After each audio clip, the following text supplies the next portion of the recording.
In many ways, the work of a critic is easy. We risk very little, yet enjoy a position over those who offer up their work and themselves to our judgment. We thrive on negative criticism, which is fun to write and to read. But the bitter truth we critics must face is that in the grand scheme of things, the average piece of junk is probably more meaningful than our criticism designating it so. No one hates Star Wars like Star Wars fans. That's a statement that becomes more true every time Disney decides to release another Star Wars project. It happened with Obi-Wan Kenobi, Ahsoka, and now most recently, The Acolyte. Disney Star Wars getting hate is nothing new, but the way people talk about this show, it would make you think The Acolyte broke into their house, punched them in the face, and somehow erased their childhood memories out of their brain. It's actually insane how many people were foaming at the mouth week after week, saying how this is the absolute worst Star Wars project ever produced. The worst, when Book of Boba Fett exists. And now that the show has officially been canceled after one season, all it did was make the most annoying people you know even more insufferable. And am I saying that this show is perfect and doesn't deserve any criticisms? Absolutely not. Personally, I think the show is a 6 out of 10. It is okay. But there are a laundry list of problems. Problems like some really bafflingly cringe creative decisions. The power of The main characters Osha and May are written terribly, and anyone that's not named Soul or the Stranger is pretty boring. The show is definitely not great, but I enjoyed my time with it, and I don't think it warranted this level of vitriol and hate. But what kills me is if you like this show or dare to defend it in any capacity online, you get called a Disney bootlicker, a tourist, a slop enjoyer, or get some condescending memes like, don't think, just consume product, or leave the multi-billion-dollar company alone. Look man, all I'm trying to say is that there are legitimate reasons to like this show. Reasons like the fight choreography finally being at the level of the prequels again.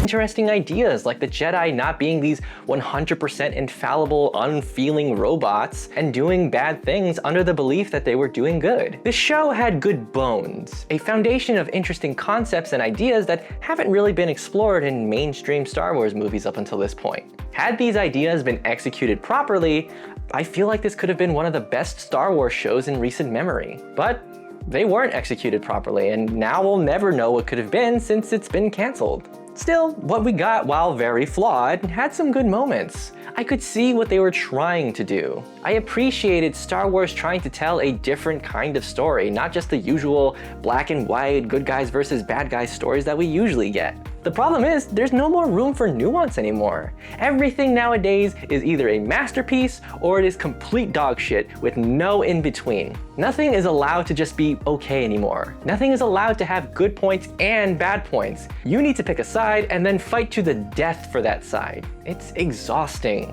Take a look at The Critical Drinker, one of the biggest channels lambasting The Acolyte. Just look at these titles. Episode 1, Stunning and Brave Disaster, 2.1 million views. Episode 2, A Show Made by Idiots, 1.9 million views. Episode 3, I'm Done and So Is Star Wars, 3.3 million views. A video where he describes he knows the rest of the show probably isn't for him, so he's gonna stop making videos for the rest of the season. Anyway, here's his review of episode 5, 6, 7, and 8. You just couldn't walk away from that giant pile of money on the table, could you? They know they're not gonna like it, so why do they keep focusing on it? Drop it and do literally anything else. It's a grift. They monetize outrage. Hate and controversy gets lots of engagements and views, and therefore bigger clicks. So it's in their best interest to keep dunking on it if that's the way the winds are blowing.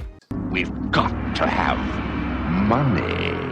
Plus, there's a more recent discourse surrounding this situation where the actress playing Osha, Amandla Stenberg, responded to the hate and calmly stated her opinion that the reason The Acolyte was canceled was due to the critics being full of bigots and misogynists. And of course, people condescendingly replied to her, no, it was actually canceled because the writing is bad and the show was terrible, not because we're bigots and misogynists. I'm not gonna say that most of the criticisms were misogynists and bigots, but just take a look at how one of the biggest various channels talks about her character on the show. Strong female character number 1. Strong female character number 1. Strong female character. Strong female Jedi. Strong female. Strong female. Strong female Jedi. Strong female. Strong female. Strong female. Strong female. Strong female. Strong female. Strong female. Strong female. Strong female. Strong female. Strong female. Strong female. Strong female. Strong female antagonist. No misogyny. The problem is people went into this show wanting to hate it from the start. I remember seeing doom and gloom as soon as the first trailer dropped on YouTube. People see Disney Star Wars and instantly fly into a rage, saying it sucks without actually trying to engage it on its own terms. Once a hate train reaches critical mass, people will start to look for any reason to say it sucks. And what were once valid complaints like the main characters being terribly written, or the witch mother dying because she turned into a smoke monster instead of just talking to Soul, now turns into the most nitpicky, mountains out of molehill type complaints. Why is there a fire burning in space? Who cares? Guess what? There's no sound in space either. Ki-Adi-Mundi exists, which means they broke canon, because he says, "Impossible. The Sith have been extinct for a millennium." This dude never met the Sith in this show. He wouldn't have known that in The Phantom Menace. Wanna know what happened to the Jedi that did know about the Sith?